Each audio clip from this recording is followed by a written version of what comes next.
দিয়ে দিলাম, শুকনো মশলাগুলো দিয়ে দিলাম। বিসমিল্লাহির রহমানির রহিম। আসসালামু আলাইকুম। দিয়ে দিলাম। হ্যালো গাইস, দেখতে থাকুন। আমি আজকে মুরগির গোশত রান্না করিতেছি, একটু বেশি করে ঝাল ঝাল করে রান্না করব।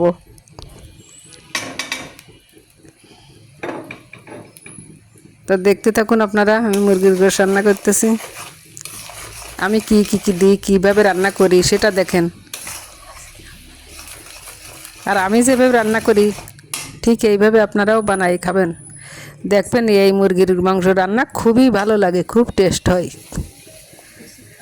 আর মুরগির গোশে যদি একটু বেশি ঝাল দেওয়া যায়, সামান্য একটু বেশি, তাহলে আরও ভালো লাগে।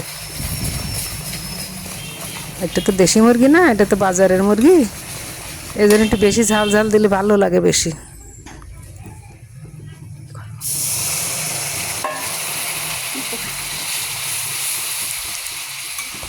তা আপনারা দেখতে থাকুন বন্ধুরা, আপনারা আমার পাশে থাকবেন।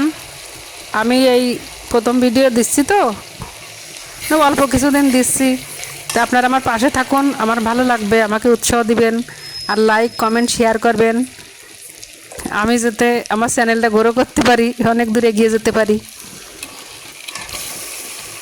ধন্যবাদ আপনাদের সবাইকে।